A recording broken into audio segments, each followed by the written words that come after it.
Welcome to EPG Pathshala. Dear students, today we would be learning the module on history of town planning, the post-industrialization phase, starting from the post-industrialization phase. The learning objectives of this module is the industrialization phase and the planning theories which came, and due to these planning theories how towns developed. So now we see that the post-colonial rule, we had this industrial revolution which brought in drastic changes in the settlement patterns and the land uses, and the changes necessitated interventions through public utilities as essential and inseparable part of settlement livability. The industrialization phase from the 17th to the 19th century brought in lot of inventions, technological upgradation and technological advancements. And if we see how it's defined, we see that the rapid development of industry that occurred in Britain in the late 18th and 19th centuries brought about by the introduction of machinery. It was characterized by the use of steam power, the growth of factories, and the mass production of manufactured goods. It took place on a wide scale in the country and or a region, and England and France saw the onslaught of industrial revolution over medieval towns like Paris, London, Manchester, and Liverpool. Factories became the focal points, and they started acting like magnets, and people or residential areas came up surround these factories as they were the focal points for employment opportunities. And if you see this table, it shows that what were the inventions over a period of time, starting from steam engine to underground railways. We see that they have an impact that in terms of growth of industries, in terms of economic leadership, in terms of increase in the employment, then congestion. So there were both positive as well as negative impacts of these inventions and the developments which took place thereof. Now, if we see the implications of the socio-economic implications of industrial revolution, we see that there are distinct changes and these changes were that there were class-based stratification came up rather than caste-based, and the rise of the middle class took place. There was also increase in population concentration near crowded factories. Near crowded factories, there were industrial towns which came up. Then increase in industrial workers, but at the same time though there was employment opportunities, but at the same time there was lack of facilities, infrastructure, no provision of shelter, and ultimately resulted in a poor quality of life.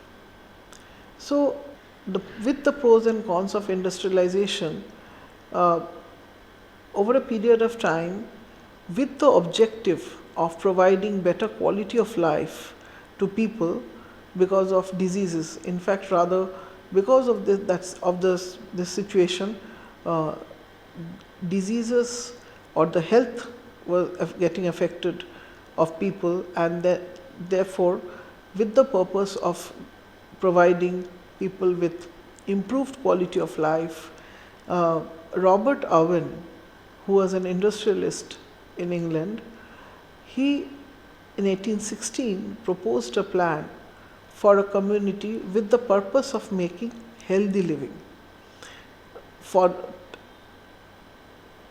a healthy living for the industrial workers, and he proposed a plan with an area of 50 to 100 acres, and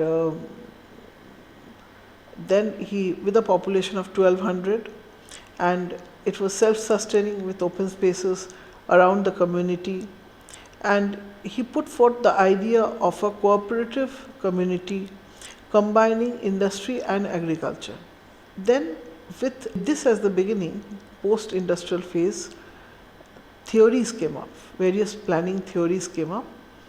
And as I quote the Britannica, which says that the modern origins of urban planning lie in a social movement for urban reform that arose in the latter part of the 19th century as a reaction against the disorder of the industrial city. Many visionaries of the period sought an ideal city, yet practical considerations of adequate sanitation, movement of goods and people, and provision of amenities drove the desire for planning.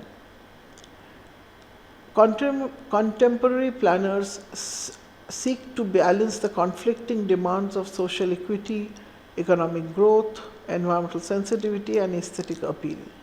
So there was the demands of social equity, of environmental sensitivity, of economic growth, aesthetic appeal, all had to be achieved. And they were, at some points, they were conflicting. There were conflicts. And so therefore, the result of this planning process may be a formal master plan for an entire city or metropolitan area, a neighborhood plan, a project plan, or a set of policy alternatives. So generally, any of these can be used to achieve the objectives. The Industrial Revolution necessitated interventions through improvement in public utilities, that is, improved ventilation, provision of potable water, safe disposal of liquid and solid waste, fire safety measures, drained lands, and green lungs, all had to be provided. And you can see in these pictures the streets of New York or areas in France, and the homelessness, all in the 19th century, the status, or you can understand the quality of living in this part or in this time. So therefore, we see that new theories came up. The theories, so there was sanitary reforms and public health improvement measures, and these new theories which came up was started with the City Beautiful movement. And the City Beautiful movement was started by Robert Owen. America was the first to come out of the colonial rule and face the industrialization phase, and therefore the various theories started from this region. The reforms related to public utilities and public health, because all these problems, or the industrialization, led to health problems, and that's how all the services, facilities were provided, or the endeavor was there to provide all these facilities and services to improve the quality of health and the resulting quality of life of people. Now, in the United States of America, you can see the years 1797, where a Society for Bettering Housing Conditions for the Poor was formed, and then there was this Tenement House Act to improve locust housing. So and then we have Washington Sanitary Housing Company, which started massive housing programs. In the United Kingdom, in 1848, we had the first Public Health Act passed, and then there was this British housing law which empowered the state and local authorities.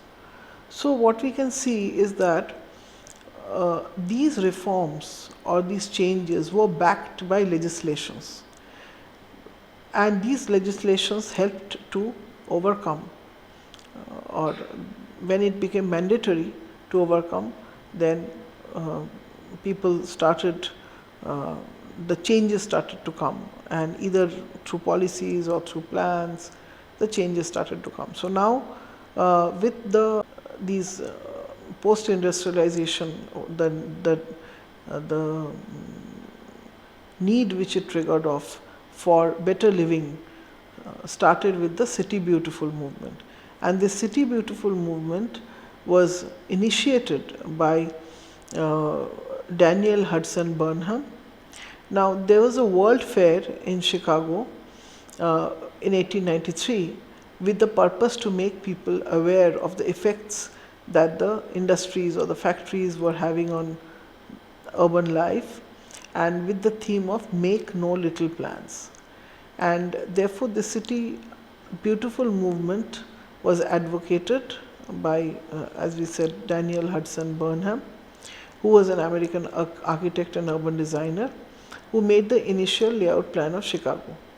But there were criticisms to this plan, in the sense that it was said that the plans were not to human proportion, and the idea of cities as economic growth centers or commercial centers were not considered. This City Beautiful movement was followed by the Garden City approach, and or the concept, and the resultant new towns in 1898. Now, out of all the concepts and theories, one of the concepts which was accepted by all was the Garden City concept. Ebenezer Howard, he in his book Tomorrow, A Peaceful Path to Real Reform, which later was published as Garden Cities of Tomorrow. So there were subtle attempts to deal with the growing crisis of cities, and this concept, which came to be known as the Garden City or the town planning movement, as this was the most accepted of all. Now, the Howard's concept, which came up, brought in new towns. But before that, before discussing the new towns, let us understand what was Howard's concept, Ebenezer Howard's concept. He demonstrated his ideas of garden cities into three magnets. One was the town magnet, that is, town is pulling people, so there are attractions in the town, and the country magnet, from where people are would be coming to the cities, and what is happening to the country side, and that last is the town and country magnet. So the town has its good points or advantages, the country has its advantages. So garden cities included the attractions of a town as well as attractions of a countryside, so as to bring together economic advantages of a town with clean lifestyle of countryside. So the attractions of the town, which was employment opportunities, was coupled with the good life or the unpolluted lifestyle of the countryside. Now, coming to the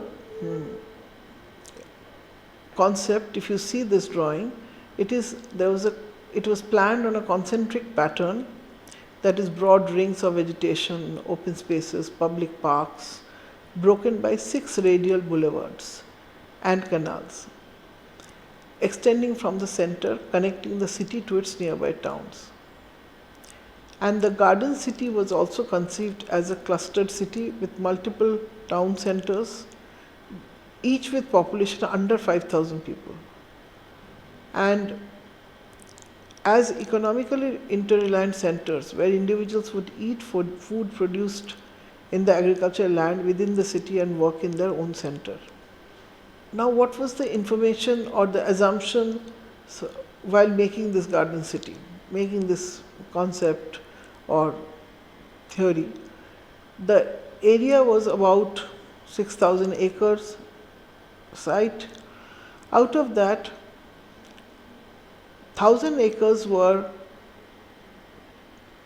home or residential development for 30,000 people, and the rest 5,000 acres was retained for agriculture and was home to about 2,000 people with pastures, farmlands, and welfare services around the central city. The garden city between the central main city and the agglomeration was about 10 kilometers. And when we look at the cities which came up due to this garden city approach, we see that Letchworth, Welwyn were these two cities which represented the, or which came as garden city, resultant new towns based on garden cities. And Letchworth was the first garden city which evolved out of Howard's principles, and it was designed by Raymond Unwin and Barry Parker in 1903.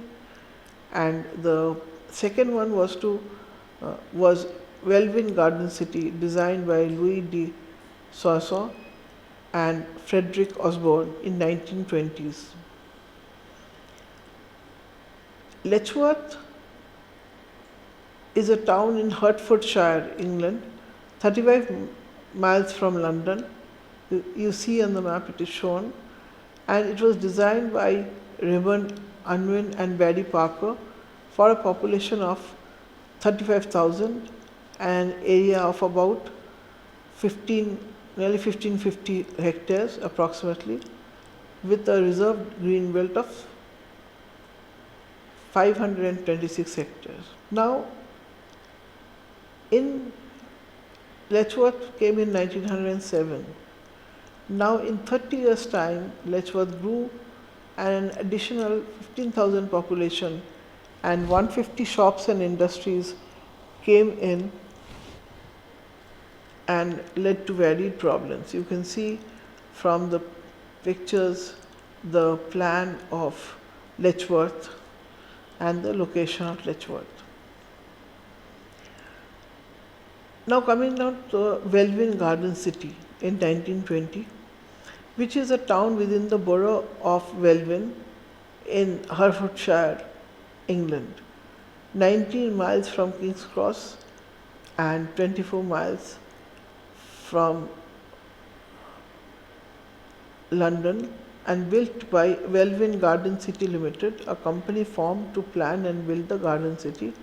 It was chaired by Sir Theodore Chambers and Louis de Soissons as architect and town planner.